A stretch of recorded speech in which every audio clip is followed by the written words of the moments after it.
ये सत्य और असत्य की लड़ाई है। ये स्थिति नहीं है इनकी। भाभी बिल्कुल भी सक्रिय नहीं रहती है क्षेत्र में। लोगों की नाराज़गी है।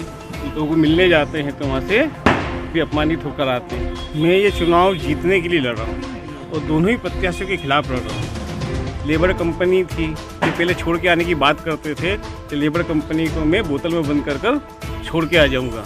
आज इन्होंने ही बॉटलिंग प्लांट खोल लिया। ये अपना धंधा चलाने के लिए राजनीति में आए। किसी कांग्रेस में और किसी कैंडिडेट में इतना दम नहीं कि राजीव यादव को खरीद ले। मैं ज़मीर से पक्का आदमी हूँ। बचपन में विचारों से जीते आया। मैं विचारों के लिए लड़ रहा हूँ, पार्टी को बचाने के लिए लड़ रहा हूँ। तो मैं टिकट के समय भी कितने सारे बागी खड़े कर दिए, चाहे धार में हो चाहे पीथमपुर में हो। शुरुआत तो इन्होंने करी। नमस्कार साथियों, धार विधानसभा चुनाव अपने प्रचार के अंतिम दौर में है। सारे प्रत्याशी, दोनों ही प्रमुख दल पूरी ताकत लगाकर अपना प्रचार प्रसार में ताकत झोंक कर लगे हुए हैं। ऐसे में धार विधानसभा में भाजपा और कांग्रेस सहित 2 प्रभावी बागी प्रत्याशियों के साथ ही 15 उम्मीदवार चुनावी मैदान में। ऐसे में सबसे ज़्यादा जिले में चर्चित भाजपा के बागी प्रत्याशी जिन्होंने सभी को चौंकाया है, उनके साथ युवा लाबी की जो टीम है वो एक अचंभित परिणाम को लेकर लोगों में शंका कुशंकाओं का दौर है। आज हम राजीव यादव से चर्चा करेंगे वे क्या परिस्थितियां रही कि उन्होंने बागी रुख अख्तियार किया और इस तरह से चुनावी मैदान में आए हैं। भाई साहब, आप एक संस्कारी पार्टी के अध्यक्ष रहे, अनुशासन वहाँ की नींव है। आप जिला अध्यक्ष होने के नाते कई उपलब्धियाँ हासिल की। क्या ऐसी परिस्थितियाँ रही कि आपको बागी रुख अपनाना पड़ा और भाजपा के टिकट के विरोध में आपको चुनाव लड़ना पड़ रहा है? ये सत्य और असत्य की लड़ाई है।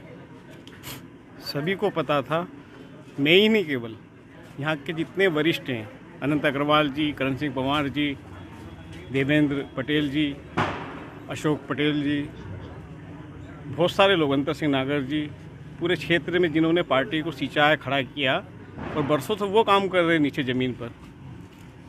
निशाबंदी रहे, सब रहे। सब लोगों ने बोला था कि भैया ये स्थिति नहीं है इनकी। भाभी बिल्कुल भी सक्रिय नहीं रहती है क्षेत्र में। लोगों की नाराज़गी है। लोग मिलने जाते हैं तो वहाँ से भी अपमानित होकर आते हैं। ऐसी सारी चीज़ें जनता की ओर से आवाज़ आ रही थी, जनता बता रही थी। हम लोगों ने अवगत भी कराया, लेकिन वो दबाव में, प्रभाव में ये अपना टिकट लेकर आ गए। इसलिए किसी न किसी को तो आहुति देना ही था। मैंने दी। मैं इतने जिम्मेवार पदों पे रहा। निश्चित तौर पर संगठन में मैंने बहुत काम किया और संगठन ने मुझे हमेशा सराहा गया। मैं तन से भाजपा हूँ, मन से भाजपा हूँ, विचारों से भाजपा हूँ। मर गया तो कफन से भाजपा हूँ। जीवन भर भाजपा में रहूँगा एक कार्यकर्ता के रूप में। नीना वर्मा को भाजपा से टिकट मिला, उसके बाद आपने बागी रुख किया और निर्दलीय रूप से चुनाव लड़ने की घोषणा की, जिसके बाद पहली बार हो रहा है कि बड़ी तादाद में जो वरिष्ठ भाजपा नेता हैं वो एक निर्दलीय के समर्थन में आए। आपके साथ युवाओं की खासी भीड़ देखी जा रही है। एक लाजमा चल रहा है, लोगों में कई सारे कयासों के दौर हैं। ऐसे में भाजपा के जो लोग हैं, जो वर्तमान में जो भाजपा की ओर से चुनाव लड़ रहे हैं, उनसे जुड़े जो लोग हैं, वो आपका जो परिणाम बता रहे, पूर्व में जो लोग बागी होकर लड़े थे 4 से 5 हज़ार वोट मिले, इस तरह की बातें हो रही है। मैं ये चुनाव जीतने के लिए लड़ रहा हूँ और दोनों ही प्रत्याशियों के खिलाफ लड़ रहा हूँ। ये इनकी योग्यता बता दें। अपने घर के कामकाजी पारिवारिक कामों में इनकी जिम्मेवारी रही है। दोनों ही भाभी हैं।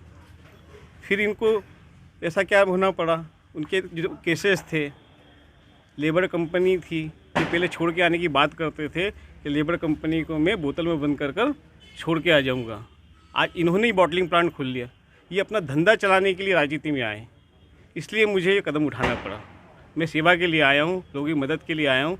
युवाओं को रोज़गार दिलाऊंगा, उनको आगे लेके आऊँगा, बहनों को सशक्त बनाऊंगा। धार में नर्मदा का जल घर घर पर कैसे पहुँचे, इसके लिए जो भी रहेगा, मैं उस पर सबसे पहला मेरा वो ये रहेगा।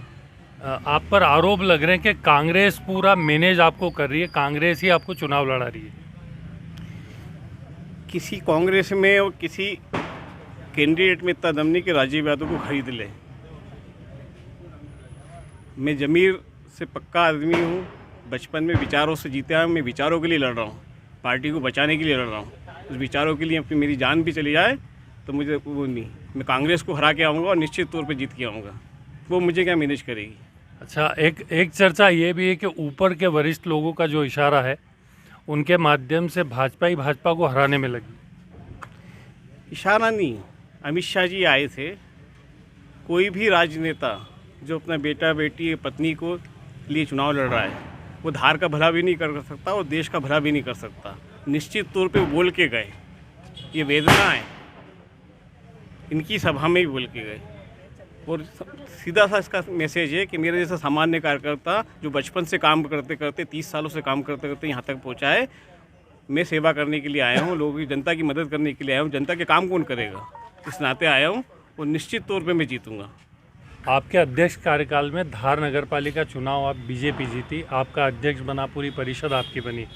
अब चूंकि आप निर्दलीय रूप से चुनाव लड़ रहे, तो भाजपा की ओर से टिकट लाए उनके लोग हैं, उन्होंने यहाँ पे जो निर्दलीय पार्षद है या जो दूसरे अन्य पार्षद है उनको एक लालीपाप दिया, ऐसी चर्चा है कि आपकी परिषद को हटा के वे उनके जो चुनिंदा लोग हैं उनको चुनाव में मतलब नगर पालिका का अध्यक्ष बनाएंगे, उस नाते उनसे कड़ी मेहनत करवा रहे हैं। क्या कहेंगे इस पूरे मामले को अपनी परिषद बचाने को लेकर? परिषद में जो चुन के आए हैं उनका अपने कार्यकाल है और निश्चित तौर पे वो काम कर रहे हैं। ये घटना जब से बनी है उस समय टिकट के समय भी कितने सारे बागी खड़े कर दिए, चाहे धार में हो चाहे पीथमपुर में हो। शुरुआत तो इन्होंने करी, पार्टी के अधिकृत प्रत्याशियों के खिलाफ प्रत्याशी उतारा क्यों? बागी ये थे, बागी इन्होंने करवाया, धार को बिगाड़ने का काम इन्होंने किया। और निश्चित तौर पे जितने भी पार्षद हैं ये सक्रिय रूप से काम कर रहे हैं। 6 महीने से उनकी परिषद चलने नहीं दे रहे हैं, ना कोई पैसे की व्यवस्था, ना काम की व्यवस्था, ना अधिकारी लेवल पर कोई सहयोग। इस प्रकार की व्यवस्था निर्मित कर दी। धार को हम नंबर 1 बनाने के लिए निकले, धार में नर्मदा का जल लाने के लिए निकले। निश्चित तौर पे मैं बनूंगा विधायक तो ये सारी मांगे, सारी चीज़ें मैं पूरी करवाऊंगा। ये तो उसमें अड़ंगा डाल के बैठे हैं और ये इनका चलना नहीं है। ना ये किसी को हटा सकते हैं ना किसी को बिठा सकते हैं, ये तो खुद ही जा रहे हैं। आप पर वे लोग आरोप लगा रहे हैं कि उन्होंने आपको राजनीति में पैदा किया, आपको लाए। आज आप उन्हीं को धोखा दे रहे जिन्होंने आपको बनाया है। मैं विद्यार्थी परिषद से संघ से लेकर एक स्वयंसेवक के रूप में काम करते करते यहाँ तक पहुँचा हूँ। अपनी मेहनत के बल पे पहुँचा हूँ, अपनी ईमानदारी के बल पे पहुँचा हूँ, अपनी संगठन निष्ठा के बल पे पहुँचा हूँ। किसी की दया या कृपा से नहीं पहुँचा हूँ। क्या मदद की इन्होंने मेरी, किस विषय पे मदद की बता दें मेरे को कि हाँ यहाँ पे मदद की। मैं कोऑपरेटिव बैंक का चेयरमैन बना तो अपनी योग्यता के आधार पे बना, मैं जिला अध्यक्ष बना तो अपनी योग्यता के आधार पे बना, मैं युवा मोर्चा का प्रदेश का उपाध्यक्ष बना तो अपनी योग्यता के आधार पे बना, जिला अध्यक्ष रहा युवा मोर्चा का तो अपनी योग्यता के आधार पर रहा, विद्यार्थी परिषद में काम किया तो मैंने योग्यता के आधार पर किए। इतने पदों पर मैं रहा और मैंने काम करके दिखाया। 3.5 हज़ार का टर्नओवर तो 1,000 करोड़ किया मैंने बैंक में। किसानों की समृद्धि के लिए काम किया, युवाओं को आगे लाने के लिए काम किया। योग्यता के आधार पर इन्होंने अयोग्य अपनी पत्नी को लड़ाकर धार की मटिया मेल कर दिया है।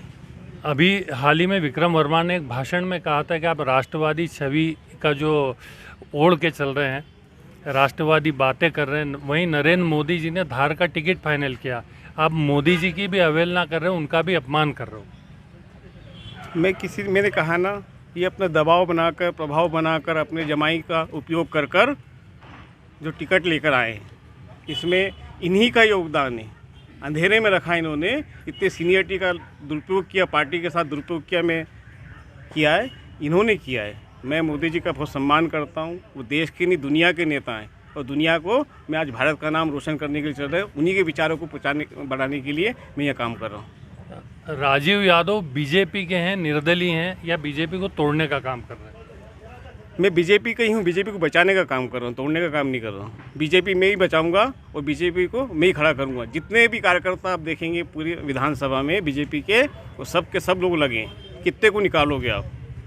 अच्छा, पहली बार एक भाई साहब देखा जा रहा है कि धार का जो बीजेपी का कार्यकर्ता बड़ा सहमा हुआ आपके जब लोग मैदान में, आप जब मैदान में, तो पार्टी जो भाजपा के जो कार्यकर्ता है, निष्ठावान कार्यकर्ता, जो महत्वपूर्ण लोग हैं वे सामने नहीं आ रहे, बाकी जो लोग हैं बड़े सहमे हुए हैं। इसको लेके आप पर आरोप लग रहे हैं गुंडागिर्दी के। जितने भी बीजेपी में भी बीजेपी का ही था, अंतरात्मा से वो सब मेरे साथ है, कोई भी इनके साथ नहीं है। ये सत्य और असत्य की लड़ाई है, धर्म और अधर्म की लड़ाई है। निश्चित तौर पे सत्य जीतेगा उस सत्य के साथ वो लोग भी खड़े हैं। कारणवश किसी से वो बोल नहीं पा रहे हैं, कर नहीं पा रहे हैं, लेकिन वो अंतरात्मा से मेरे साथ है, जितने भी कार्यकर्ता हैं। भाई साहब, किन मुद्दों को चुनाव में लेके जा रहे हो और धार के जो पूरी विधानसभा उसके लोगों को क्या कहना चाहेंगे, विधानसभावासी को? जो विकास धार विधानसभा में पहुंचना था, विकास के नाम पर ठगा गया। ये जो भी जनप्रतिनिधि हैं ये निष्क्रिय रहे। 2 बार बालमुकुंद सिंह गौतम को टिकट मिला, 2 बार उनकी पत्नी को मिला।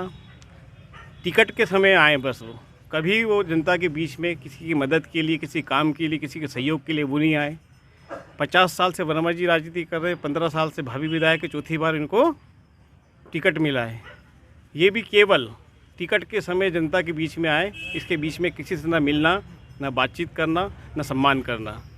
चौका मारने की बात करते हैं वर्मा जी। मैं कहता हूँ धार की जनता मेरे साथ है, मैं छक्का मार के बताऊँगा। तो ये थे धार से बागी प्रत्याशी जो जिले में सबसे ज़्यादा फिलहाल चर्चाओं में। धार न्यूज़ चैनल पर फिर लगातार विधानसभा चुनाव को लेकर हम आपसे मिलते रहेंगे। बहुत बहुत धन्यवाद।